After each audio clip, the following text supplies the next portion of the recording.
내가 그리스도의 복음을 위하여 두루와의 이름에 주 안에서 문이 내게 열렸으되 내가 내 형제 디도를 만나지 못하므로 내 심령이 편하지 못하여 그들을 작별하고 마게도냐로 갔노라.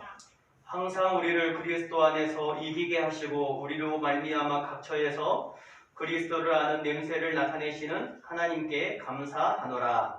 우리는 구원받는 자들에게나 망하는 자들에게나 하나님 앞에서 그리스도의 향기니 이 사람에게는 사망으로부터 사망이 이르는 냄새요 저 사람에게는 생명으로부터 생명에 이르는 냄새라. 누가 이 일을 감당하리요? 우리는 수많은 사람들처럼 하나님의 말씀을 혼자 받게 하지 아니하고 곧 순전함으로 하나님께 받은 것 같이 하나님 앞에서와 그리스도 안에서 나아노라. 아멘. 우리 함께 이 시간 합심해서 우리 기도할 때에 말씀의 충만으로 은혜의 충만으로 함께하여 주시옵소서. 하나님 시간 말씀이 깨달아지고 하나님 그 말씀이 믿어지는 역사가 나타나게 하여 주시옵소서. 아멘. 그래 하나님 아버지 이 시간 간절히 기도하기는 아직도 이 세상 가운데 코로나로 말미암아 큰 고난과 고통 가운데 있습니다. 하나님 불쌍히 여겨주시옵시고 속히 이 코로나 바이러스가 사라져 우리의 일상이 회복되어지고 하나님을 향한 예배가 온전히 회복될 수 있도록 도와주시옵소서. 하나님 교회는 모여야 되지만 하나님 바이러스로 말미암아 모이지를 못하고 있습니다. 주여 불쌍히 여겨주시옵시고 다시 한번 교회들마다 모이는 데 힘쓸 수 있도록 속히 코로나가 사라지게 하시옵시고 한국교회가 간절히 부르짖을 때 하나님 은혜를 베풀어 주시옵소서. 아멘. 아버지 주의 시간 기도하기는 종을 붙잡고사 이 시간에도 하나님 말씀 증거하지 무조건이 없도록 성령으로 역사하여 주시옵시고 우리 예배 성도들 어디든 간에 아버지 늘 예배를 사모하며 아버지 예배 시간에 달려나와 하나님 앞에 예배할 수 있도록 저들의 마음에 믿음을 주시옵시고 저들의 환경을 변화시켜 주시옵소서. 아멘. 이 시간에도 은혜를 주심을 감사하오며 예수님 이름으로 기도드리옵나이다. 아멘. 아멘. 참 시간이 빠릅니다. 벌써 우리 2월 이제 마지막 주 벌써 수요일, 이번 주 지나면 이제 벌써 3월에 이제 들어서게 됩니다. 참 아무리 모래가 추웠어도 역시 계절은 못 따라갑니다. 3월이 다가오니까 확실히 추위는 있어도 한겨울처럼 춥지는 않아요. 그래서 이틀 전인가에 새벽에는 우리 집사님 모셔오시지만 옷차림이 너무 가벼워요. 그러다 혹시나 감기 걸지 않을까 좀 염려가 되더라고. 여튼간에 참 아무리 추위가 올지라도 결국은 계절을 막을 수 없듯이 아무리 우리 인생 가운데 고난이 올지라도 하나님의 은혜의 역사는 반드시 때가 되면 임하고 바로 그것을 막을 수 없다는 사실을 저와 여러분이 기억하며 날마다 우리가 비록 고난 가운데 있을지라도 하나님의 은혜를 사모하며 인내하며 또 우리 하나님 성경에 접촉함이 없는 저와 여러분 되시기를 주님의 이름으로 축복합니다. 아멘. 우리 옆 사람 바라보시면서 인사할까요? 봄은 반드시 옵니다. 인사하겠습니다. 봄은 반드시 옵니다. 봄은 반드시 옵니다. 하나님의 우리를 향한 주님의 은혜의 역사는 반드시 임할 줄로 믿으시고 날마다 그 은혜를 사모하시기를 바랍니다. 아멘. 여러분 이 시간에도 우리가 여러분들 기대를 가져야 돼요. 그냥 습관대 나온 것이 아니라 하나님께서 이 시간에도 저는 부족하지만 은혜를 주실 줄로 믿고 여러분들 하나님을 바라보고 기대하시는 그러한 기대가 우리 안에 충만하게 임하기를 주님의 이름으로 축복합니다. 아멘. 우리 고린도서를 이제 보고 있는데요. 실은 두 분이 좀 오랫동안 한 몇 주 못 나오셔서 이제 실은 이 고린도서 연결되기 때문에 그 앞절에 있는 내용을 모르면 이게 이제 얘기 끊어집니다. 그래서 이 시간에 잠깐 앞에 살펴봤던 내용들을 좀 다시 한번 보고 난 다음에 우리 본문의 내용들을 한번 살펴봤으면 좋겠습니다. 여러분들 지난 우리 1장 12절부터 2장 11절까지 1장 12절에서 2장 11절까지는요 사도 바울이 이 고린도 교회를 예를 들면 내가 2월 28일에 방문하겠다 이렇게 약속을 했는데 그 약속을 못 지켰어요. 아니 그 약속이 연기가 됐습니다. 여러분 그러니까 이 고린도 안에 교회 안에는 바울을 추종하는 사람도 있지만요 바울을 반대하는 사람도 있죠. 바울을 반대했던 사람들이 평소에 별로 안 좋은 감정을 갖고 있던 사람들이 그걸 기회를 잡은 거예요. 야 봐라, 야 사도라는 사람이 이렇게 일부이연 해도 되냐? 그 사람은 사도가 아니야. 더 나아가서 사도 바울이 전한 이 복음까지도 여러분들 배척하기에 이르렀습니다. 이에 사도 바울은 그와 같은 사실을 듣고서 오늘 1장 12절에서 우리 2장 11절까지 말씀을 통해서 이 고린도 교회를 방문하려고 하였지만 그 방문이 연기된 이유를 총 3가지를 통해서 설명하고 있습니다. 왜 자기가 이렇게 고린도 교회 방문을 연기할 수밖에 없었는지를 설명함으로 말미암아 사도 바울을 향한 그들의 오해를 풀고자 하였습니다. 자, 그렇다면 2장 11절에서 1장 12절에서 2장 11절까지 말씀을 통해서 과연 사도 바울이 왜 고린도 교회를 원래 2월 28일날 방문하려고 했는데 그때 방문하지 못하고 미룰 수밖에 없었는가? 첫 번째는요, 바로 하나님의 뜻이라고 말합니다. 여러분들 우리 1장 우리 17절 말씀 읽어보겠습니다. 1장 17절 말씀. 자, 시작. 이렇게 계획할 때 어찌 경솔히 하였으리요. 혹 계획하기를 육체를 따라 계획하여 예의하면서 아니라 하는 일이 내게 있겠느냐. 이렇게 너희를 방문하는 계획을 세울 때에 내가 내 육체대로, 내 육체의 생각대로, 내 어떠한 계획표대로 세웠겠느냐. 근데 세우다가 아니니까 다시 일정을 변경했겠느냐라는 뜻이에요. 이 말은 무슨 말입니까? 내 계획대로가 아니라 하나님의 뜻대로 일정이 변경되었다는 말입니다. 여러분 실제로 사도 바울이 2차 전도 여행을 여러분들 가려고 할 때 아시아로 가려고 했습니다. 그러나 여러분들 성령께서 환상으로 마게도냐 사람들이 우리를 도우라 라는 환상을 보고서 원래는 마게도냐로 가려고 하다가 원래는 아시아로 가려고 하다가 결국은 유럽으로 가게 되잖아요.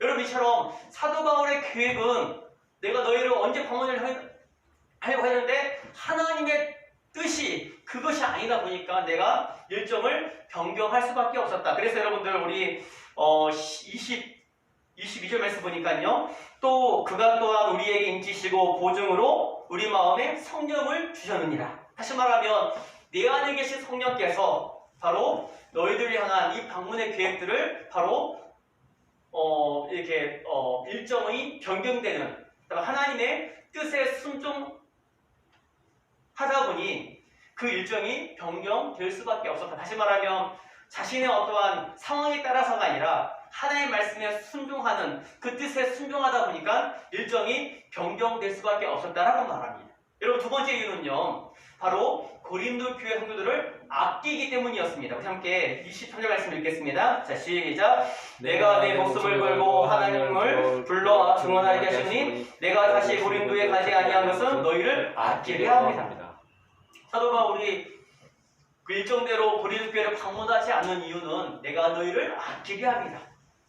여러분들 사도 바울이 당연히 고린도 교회를 가면 그게 이 고린도 교회한테는 좋은 건 아니에요. 실은 지도자가 왔기 때문에. 여러분 사도 바울은 오히려 내가 너희에게 가지 않는 것은 너희를 아끼려 합니다. 이 말은 무슨 말일까요? 여러분 사도 바울이 고린도 교회를 가게 된다면 어떻게 할까요?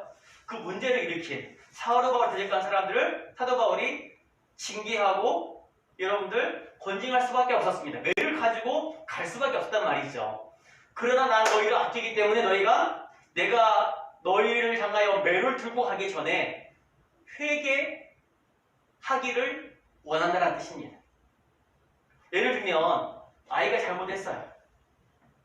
여러분들 아빠 입장에서는 이 아이에 대한 이 징계를 징계를 가해야 됩니다. 그런데 아이가요, 아빠 나 정말 잘못했어요. 내가 누구나 이렇게 아빠 앞에 용서를 구하면 아빠가 매를 들고 싶어도 여러분 어때요? 들 수도 없는 것처럼 사도 바울 또한 자기가 일정을 변경시킨 이유는 바로 그들을 너무 아끼고 사랑해서 그들이 사도 바울이 갈 때 매를 들고 가지 아니하고 그들이 회개했다는 소식을 듣고서 정말로 감사하는 마음으로 기쁜 마음으로 그들을 만나게 하기 위해서 바로 그 일정을 변경시켰다는 말이죠.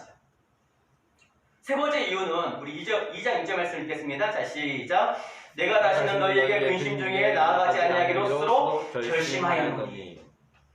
여러분들 사도 바울이 2차 이 고린도 교회를 방문했을 때는요, 큰 근심을 가지고 떠날 수밖에 없었습니다. 왜냐하면 자기가 가서 문제를 해결해야 되는데 오히려 문제가 해결이 안 됐어요. 그래서 여러 가지 문제 때문에 다시 나올 수밖에 없었습니다. 다시 내가 너희를 갈 때는요, 갈 때는 그런 근심을 내가 갖기를 원치 아니한다. 왜 그렇습니까? 고린도 교회는 사도 바울에게 기쁨이 되기 때문이죠. 그래서 우리 함께 2절 말씀 읽어보겠습니다. 자, 시작. 내가 너희를 근심하게 한다면 내가 근심하게 된 자밖에 나를 기쁘게 할 자가 누구냐. 다시 말하면 사도 바울의 기쁨이 뭡니까? 돈도 아니요 명예도 아니요 바로 고린도 교회 성도들의 열매, 복음의 열매, 너희들이 나의 기쁨인데 너희들에게 내가 일정대로 간다면 나는 큰 근심을 안고 갈 수밖에 없다. 그러나 내가 너희로 다시 근심으로 나아가지 않기를 결심하였다. 이 말은 무슨 말입니까? 그들이 다시 회개하고 돌이켜 자신에게 큰 기쁨이 되기를 원한다란 말이죠. 여러분, 이처럼 사도 바울은 그 일정이 변경된 이유에 대해서 크게 세 가지를 설명했습니다. 그리고 이어서 우리 5절부터 11절까지 말씀을 통해서 여러분들 이 사도 바울이 비록 일정대로 가진 않았지만 디도를 통하여서 여러분들 편지를 보냈습니다. 그게 눈물의 편지. 그래서 여러분들 우리 4절 보니까요. 내가 마음에 큰 눌림과 걱정이 있어 많은 눈물로 너희에게 썼노니.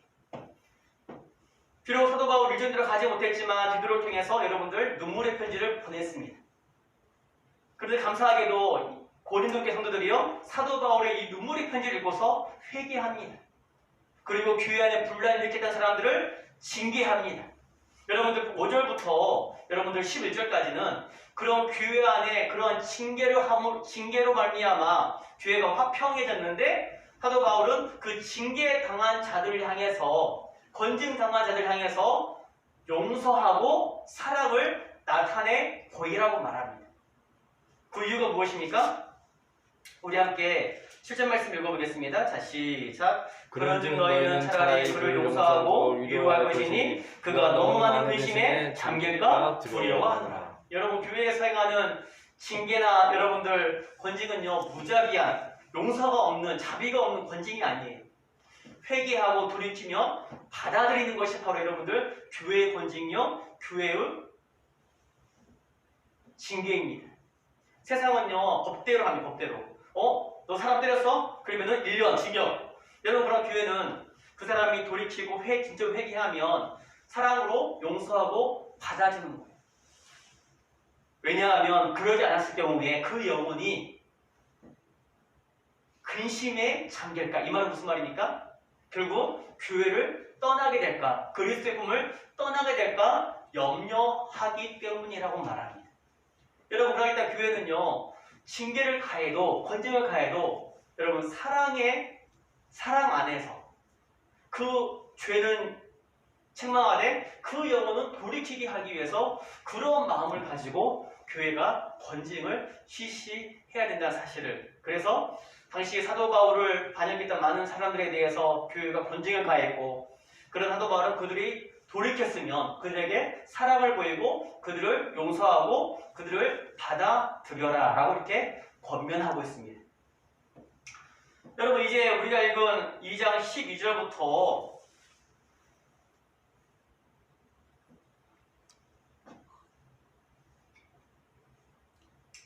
여러분들 5장 10절까지는요 2장 12절부터 5장 10절까지는 사도직 및 바울의 사도직 및 그 수행의 정당성에 대한 바울의 변호. 사도직, 바울은 사도지요. 그 사도직에 대한 정당성을 변호하는 그러한 내용을 이루고 있습니다. 왜냐하면 돌이켰지만 그럼에도 불구하고 이 고린도 교회 안에 바울의 사도직을 의심하고 부정한 사람들이 있었기 때문에 바로 그들에게 바울의 이 사도직을 변호할 수밖에 없었습니다. 그래서 2장 12절부터 5장 10절까지는 이 바울의 사도직에 대한 변호를 하고 있습니다. 그 첫 시작으로서 2장 12절에서 우리가 읽은 2장 17절까지는요 이 사도직에 대한 바울의 자세를 설명하고 있습니다. 사도직에 대한 바울의 자세. 그래서 본문을 통해서 그리스도의 일꾼이라는 제목으로 함께 우리가 말씀을 나누었으면 좋겠습니다. 사도 바울의 이 사도직에 대한 자세를 통해서 그리스도의 일꾼의 자세, 과연 일꾼은 어떠해야 되는지 우리 한번 말씀을 통해서 살펴보았으면 좋겠습니다. 여러분들 교회 안에는요 4가지 꾼. 첫 번째 꾼은요 방해꾼. 이 방해꾼은요 교회가 뭐만 한다 하면 여러분들 방해하는 사람, 반대하는 사람. 두 번째는요 말꾼. 말만 그냥 앞세운 사람. 그 사람 말로만 다 일을 다 해요. 몸으로 행동으로 공부해야 되는데 그냥 말만 해 말만. 세 번째는요 구경꾼. 자, 교회가 이래도 그냥 바라보기만 하고 저래도 바라보기만 하고 구경꾼. 네 번째는요 일꾼. 여러분들 교회는요 일꾼이 많아져야 됩니다. 아니 일꾼이 되어야 됩니다. 자, 그렇다면 교회부 일꾼은 과연 어떠한 일꾼인가? 첫째로 오늘 본문에 보니까요 그리스도의 이 교회 일꾼은 바로 그리스도의 일꾼이요 복음의 일꾼이 되어야 된다는 사실을 우리에게 말씀하고 있습니다. 우리 함께 12절 말씀, 13절 말씀 읽어보겠습니다. 자, 시작. 내가 그리스도의 복음을 위하여 두로와의 이름에 주 안에서 문이 내게 열렸으되 내가 내 형제 디도를 만나지 못함으로 내 심령이 변하지 못하여 그들을 작별하고 마게도냐로 갔노라 라고 말합니다. 오늘 본문에서요 사도 바울이 마게도냐로 그 일정을 변경할 수밖에 없는 이유를 말씀하고 있습니다. 원래 사도 바울은요 본문에 보니까요 두로아에 갔다고 했습니다. 두로아에 간 이유가 무엇입니까? 두로아에 간 이유가 이 두로아는 지금 터키 아시아 쪽에 속해 있습니다. 지금은 터키의 이 서쪽에 위치하고 있는 도시입니다. 해안가의 도시인데요. 여러분 오늘 사도 바울이 두로아에 갔다고 했습니다. 왜 두로아에 갔습니까? 두 가지 이유 때문에 첫 번째는 복음을 전하기 위해서, 두 번째는 디도를 만나기 위해서. 디도가 여러분들 바울의 이 편지를 가지고 고린도 교회로 갔습니다. 그리고 아마 바울이 디도에게 두로아에서 만나자고 이렇게 약속했던 것 같아요. 그래서 바울이요 이 두로아로 갔습니다. 그런데 바울이요 마게도냐로 지역을 옮겨갈 수밖에 없었습니다. 그 이유가 무엇입니까? 디도를 만나지 못했기 때문에. 왜 디도를 만나지 못한 것이 마게도냐로 옮길 수밖에 없는 이유였는가? 오늘 본문에 보니까요. 내가 내 형제 디도를 만나지 못하였으므로 내 심령이 편하지 못하여 그들 작별하고 마게도냐로 갔노라. 디도를 만나지 못한 것 때문에 그 마음이 편하지 못했다. 여기서 심령이 편하지 못했다는 말은요 아주 큰 짐을 지고 있다, 마음이 불편했다, 노심초사했다 그런 의미예요. 그러면은 디도를 만나지 못한 게 왜 바울에게 이러한 큰 아픔, 큰 근심과 걱정을 주었습니까? 여러분들 이 바울이 디도를 통해서 사도 바울의 편지를 가지고 여러분들 이 고린도 교회로 갔습니다. 그래서 사도 바울이 이 디도가 사도 바울의 편지를 가지고 이 고린도 교회를 갔을 때 이 편지를 통하여 이 고린도 교회의 반응, 성도들의 반응, 그리고 이 편지 이후에 그들이 과연 어떠한 교회를 이루어가는지 그 소식을 듣기를 원했던 거예요. 그래서 여러분들 이 디도를 만나기 위해서 이 두로아에 갔습니다. 그런데 아무리 기다려도 이 디도가 오지 않는 거예요. 지금 자기의 관심은 비록 몸은 이 두로아에 있지만 자기의 마음은 어때요? 고린도 교회 성도들한테 있는 거예요. 과연 그들이 회개했을까? 그들의 편지를 받고 과연 돌이켰을까? 너무나 이게 걱정이 되고 근심이 되고 알기를 원했는데 여러분 디도가 오지 않는 거예요. 너무 답답한 마음에 사도 바울이 마게도냐로 갔다. 이 마게도냐는 고린도 지역에 속해 있는 유럽 지역. 여러분들 이 고린도와 가까운 지역 근처로 간 거예요. 왜요? 디도를 만나서 이 고린도 교회 소식을 듣기 위해서. 여러분 고린도 교회는 사도 바울에게 큰 기쁨이죠. 전도의 열매입니다. 열류관입니다. 비록 두로아에서 복음을 전할 문이 열렸지만 그럼에도 불구하고 여러분 고린도 교회가 너무 걱정이 되어서 그 소식을 듣기 위해서 그는 마게도냐로 건너갈 수밖에 없었다라고 말합니다. 여러분 이를 통해서 사도 바울이 얼마나 고린도 교회를 사랑하는지를 우리에게 잘 보여주고 있고 당시 고린도 교회 성도들에게 잘 나타내 보여주고 있습니다. 여러분 오늘 본문에서요 사도 바울이 이 두로아에 간 이유에 대해서 디도를 만나기 위한 목적도 있지만요, 오늘 본문에 보니까요, 그리스도의 복음을 위하여.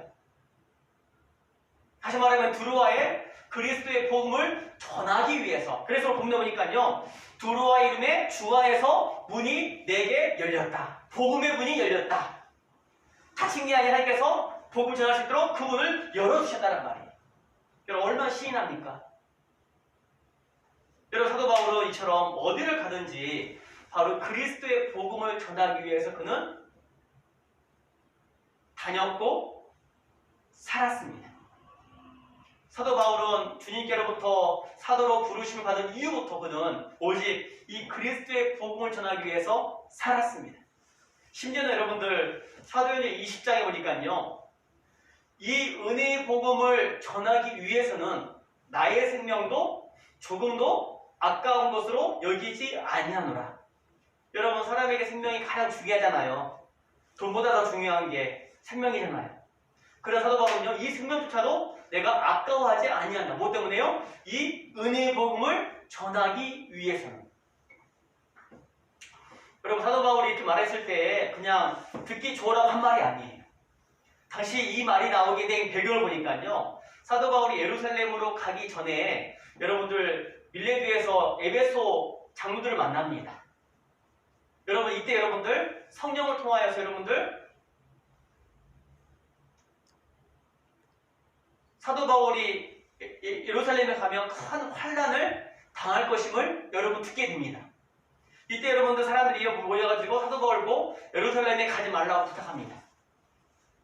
이때 사도 바울이 자신을 붙잡는 그들을 향해서 나는 복음을 위하여 생명을 버릴 것도 내 생명을 주 앞에 제물로 드릴 것도 나는 각오하였노라 하면서 바로 그는 복음 이 예루살렘 유대인들에게 복음을 전하기 위해서 예루살렘으로 갈 수밖에 없다는 사실을 말했습니다.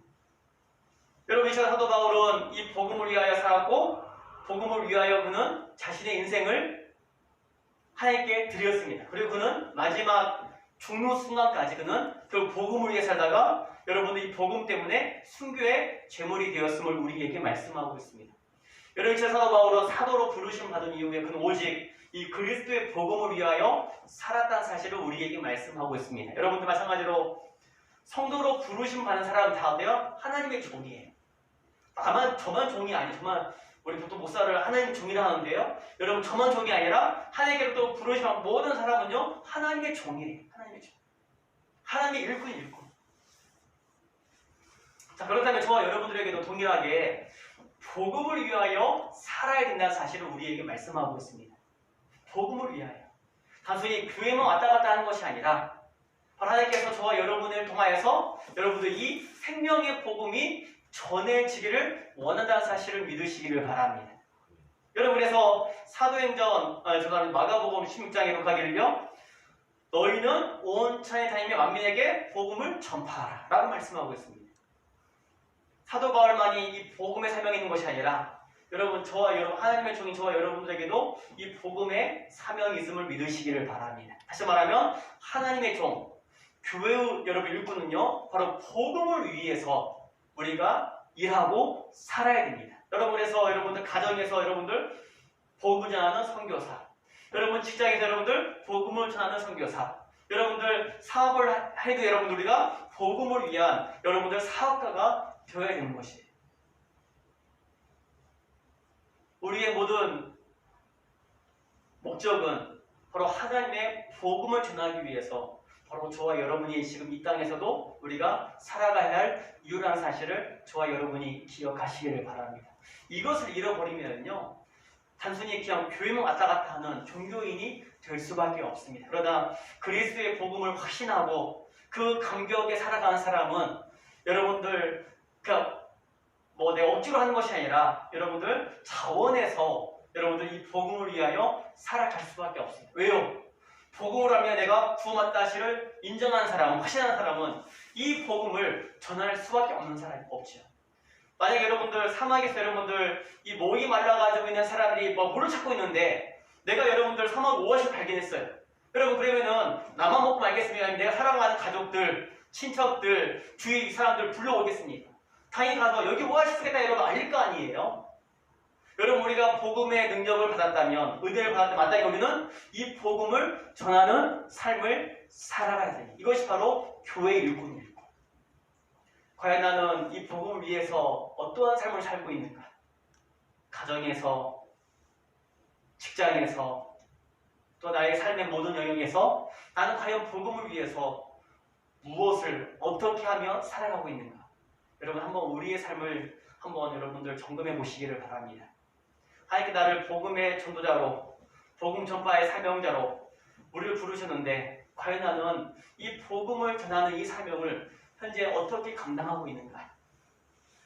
여러분 두 번째로 오늘 사도 바울은 말하기를요, 교회 일꾼, 그리스도의 일꾼은요, 그리스도의 향기를 전하는 일꾼이 되어야 됨을 우리에게 말씀하고 있습니다. 우리 함께 15절, 16절 말씀 읽어보겠습니다. 자, 시작. 우리는 구원받는 자들에게나 망하는 자들에게나 하나님 앞에서 그리스도의 향기니 이 사람에게는 사망으로부터 사망에 이르는 냄새요 저 사람에게는 생명으로부터 생명에 이르는 냄새라. 누가 이 일을 감당하리요? 사도 바울은 자신을 향해서 그리스도의 향기라고 말합니다. 그리스도의 향기, 그리스도의 편지. 향기가 무엇입니까? 향기? 그리스도의 향기라고 뭘 의미하죠? 그리스도를 전하는 향기. 사도 바울을 통하여서 그리스도의 냄새가 나는 거예요. 냄새가. 그리스도의 향기를 맡는 거예요. 향기.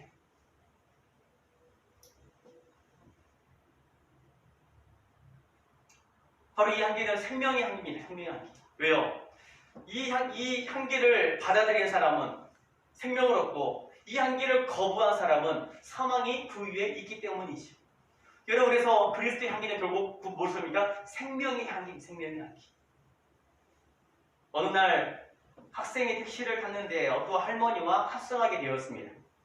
어쩌다 보니 할머니와 학생은 택시의 뒷좌석에 나란히 앉게 되었습니다. 그런데 그때 학생의 배가 이상해지더니 방귀가 나오려고 했습니다.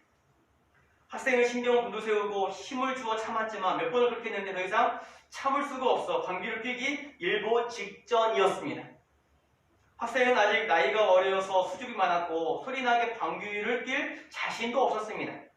그런데 궁리한 것이 손가락으로 창문을 문지르면 방귀 비슷한 소리를 만든 다음에 방귀를 끼려고 생각했습니다. 그래서 손가락으로 창문을 문지르면서 그 소리와 비슷하게 방귀를 뀌었습니다. 그런데 그 옆에 있던 할머니가요 하시는 말씀이, 야, 소리는 그렇다 치자, 냄새는 어떻게 할래? 여러분 우리의 신앙생활도 마찬가지입니다. 모양은 그럴듯한데 혹시 그리스도의 향기가 아니라 혹시 우리의 삶이 악취를 내지는 않습니까? 우리의 모양뿐만 아니라 우리는 그리스도의 좋은 향기를 전하는 자가 되어야 됩니다. 여러분 우리가 그리스도 향기를 전하기 위해서는요 어떻게 될까요? 저와 여러분요 그리스도 안에 거해야 돼요. 그리스도 안에. 우리 자체가 향기를 발할 수가 없어요. 그러나 우리가 그리스도 안에 거하면, 우리 그리스도가 내 마음에 거하시면 우리는 그리스도 향기를 발할 수가 있습니다. 왜요? 그리스도 자체가요 향기 나기 때문에 그분을 내 심령에 모시고 그분과 가까이 살면 우리 또한 그 향기를 발할 수밖에 없습니다. 한 나그네가 아름다운 향기를 바라는 진흙 한 덩이를 얻었습니다. 나그네가 물었습니다. 너는 바그다드의 진주냐? 진흙이 대답합니다. 아닙니다. 그럼 너는 인도의 사행이냐? 그것도 아닙니다. 그럼 너는 이 향기가 어떻게 나왔느냐? 저는 한 덩이의 진흙 덩어리 뿐입니다. 그러나 나는 백합화와 함께 오래 살았습니다. 여러분 진흙은 냄새가 안 납니다. 그러나 백합화에 오래 살다 보니까 이 백합화 향기를 이 진흙이 머금게 되는 거예요. 이것은 무엇을 말합니까? 그리스도께서 내가 그리스도와 함께 거하면, 그리스도께서 내 심령에 함께 거하면 우리는 자연스럽게 그리스도의 향기를 발할 수밖에 없다는 사실을 우리에게 알려주고 있습니다. 반면에 저와 여러분이 세상의 정욕에 사로잡히고 욕망에 사로잡히고 세상의 일에 몰두한다면 우리는 그리스도의 향기를 낼 수가 없습니다. 어떠한 소녀가 카나리아라는 한 마리의 새를 얻었습니다. 카나리아의 노래 소리는 참으로 아름다웠습니다. 봄이 되자 소녀는요 이 카나리아에게 따뜻한 봄볕도 쬐어주고 즐겁게 해주기 위해서 정원의 나뭇가지에 새 집을 걸어주었습니다. 그래서 카나리아는 그 야외 정원에서 찾아오는 새들과 봄, 여름, 가을을 보냈습니다. 겨울이 다가오고 날씨가 차가워지자 소녀는요, 이 카나리아 새장을 다시 집 안으로 데려왔습니다. 그런데 카나리아를 집 안에 데려오는 순간 소녀는 깜짝 놀라고 말았습니다. 왜냐하면 카나리아가 전처럼 아름다운 소리를 내지 못하고 짹짹짹 참새 소리를 냈기 때문입니다. 그동안 주로 이 참새들과 지냈던 카나리아는 자신의 아름다운 목소리를 잃어버리고 참새와 같은 소리를 내게 된 것입니다. 여러분처럼 우리가 누구와 가까이 있느냐는요, 우리가 어떠한 향기를 바라는지에 어떠한 그러한 이유가 됩니다. 저와 여러분들이 그리스도의 향기를 내기 위해서는요, 늘 우리가 그리스도와 가까이 있어야 돼요. 그리스도를 내 마음을 모시고 늘 그리스도의 우리가 말씀을 쫓아 우리가 살아가야 돼요. 그분을 의지하고 그분을 따라가야 됩니다. 그분의 삶을 본받아야 됩니다. 그럴 때만 우리는 그리스도의 향기용 편지로서 이 세상 가운데 살아갈 수 있다는 사실을 믿으시기를 바랍니다. 마지막으로 그리스도의 일꾼은요, 하나님의 순전한 말씀을 온전히 지키고 전하는 일꾼이 되어야 됩니다. 하나님의 순전한 말씀. 우리 함께 10절 말씀 읽겠습니다. 자, 시작. 우리는 수많은 사람들처럼 하나님의 말씀을 혼잡하게 하지 아니하고 곧 순전함으로 하나님께 받은 것 같이 하나님 앞에서와 그리스도 앞에서 말하노라. 우리는 수많은 사람들처럼 하나님의 말씀을 혼잡하게 하지 아니하고, 수많은 사람들이 당시 하나님의 말씀을 혼잡하겠다는 말이 혼잡하겠다. 여기서 혼잡하게 하다라는 그 의미는요, 이 혼잡하게 하다라는 이 헬라어 원문에 보면 행상인이라는 원래 의미 뜻이 있어요. 행상인. 여러분, 이 행상인은요, 어떠한 사람입니까? 물건을 파는 사람인데요, 이 사람들은요, 속이는 게 자기의 특기입니다. 특기. 예를 들면 과일을 팔 때, 과일 바구니 팔 때 위에는 좋은 것을 놔요. 좋은 거. 밑에는 어때요? 별로 안 좋은 걸 놔요. 겉만 번지르게 하지 속은 어때요? 안 좋은. 다시 말하면 속이는 어떠한 그러한 역할이 있습니다. 저도 가끔씩 여러분들 그 딸기를 사다 보면요, 위에는요 크고 좋아요. 근데 그 위를 걷어내면요 안에는요 물론 터지고 작은 것만 있습니다. 다시 말하면 이 혼잡하게라는 이 헬라어 원문에 보면 이 뜻은요 조롱하고 우롱하고 속이다라는 그런 의미를 뉘앙스를 품고 있습니다. 여러분, 칼빈은요 이 혼잡하게라는 동사를요 석음질하여 혼합하다, 다시 말하면 섞이는 것을 말해요. 섞이다, 섞다라는 의미를 가지고 있습니다. 섞다. 곧 이 말은 무슨 말입니까? 그리스도의 하나님의 순수한 말씀을 섞는 거예요. 섞는 거. 자신의 경험과 자신의 이성과 세상의 지식을 가지고 섞는 것이죠. 이것은 곧 하나님의 순수한 말씀을 전하는 것이 아니라 자신의 이익과 목적을 위해서 세상의 지식과 자신의 경험과 자신의 학식을 통하여서 여러분 이 말씀을 믹서시켜가지고 여러분들 거짓 복음을 전하는 것을 말합니다.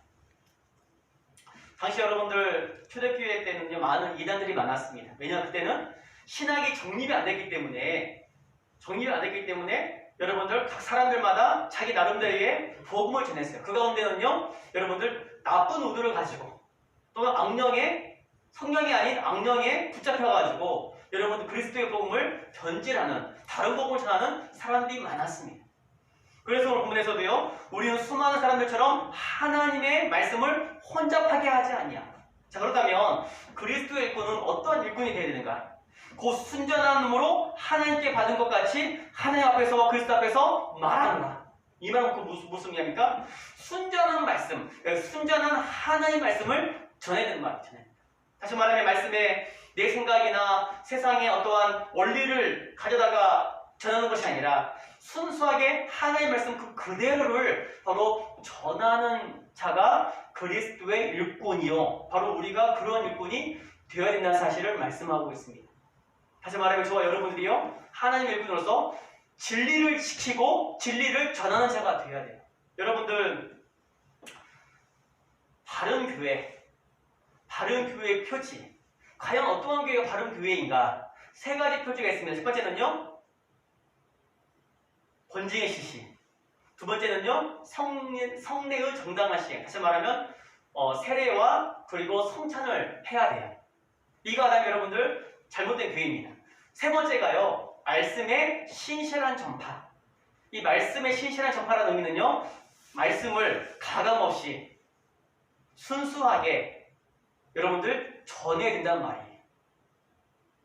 여러분 그런데 어떠한 이단들은 그 말씀에 오여부를 첨가하여 세상의 학식과 자신의 경험을 첨가하여 잘못 전하는 경우가 종종 많습니다.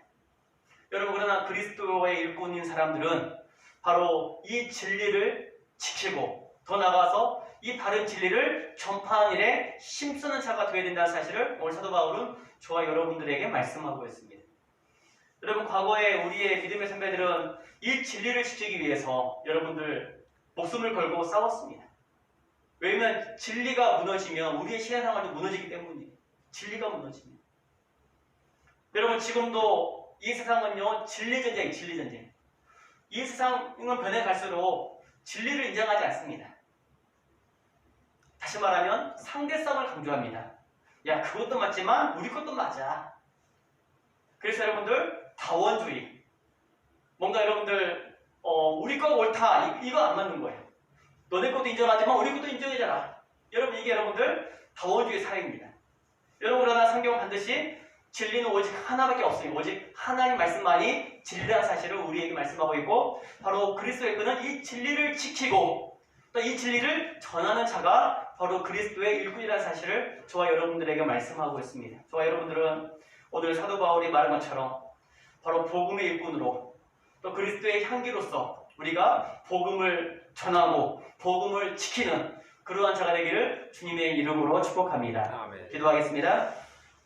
하나님 아버지 은혜를 감사합니다. 오늘 우리에게 주신 말씀을 통해서 참으로 그리스도의 일꾼은 바로 복음을 전하는 일꾼이요. 그리스도의 일꾼은 그리스도의 한계를 나타내는 일꾼이요. 그리스도의 일꾼은 바로 진리의 말씀을 파수하고 더 나아가서 그 말씀을 전하는 자가 바로 그리스도의 바른 일꾼임을 우리에게 알게 하시니 감사합니다. 하나님, 우리의 일생의 목적이 단순히 이 땅에서 조금 더 잘 먹고 잘 사는 것이 아니라 바로 우리에게 주신 이 복음을 전하는 사명이 우리에게 주신 사명이요. 또 우리가 이를 위해서 살아가는 자임을 우리가 기억하며 아버지 이를 위해서 우리가 우리의 가정에서 우리의 사업장에서 우리의 회사에서 우리가 삶을 다하여 우리의 삶을 통하여서 주의 복음을 전하는 자로 살아갈 수 있도록 주의 은혜를 더하여 주시옵시고 축복하여 주시옵소서. 아멘. 예수님 이름으로 기도드리옵나이다. 아멘.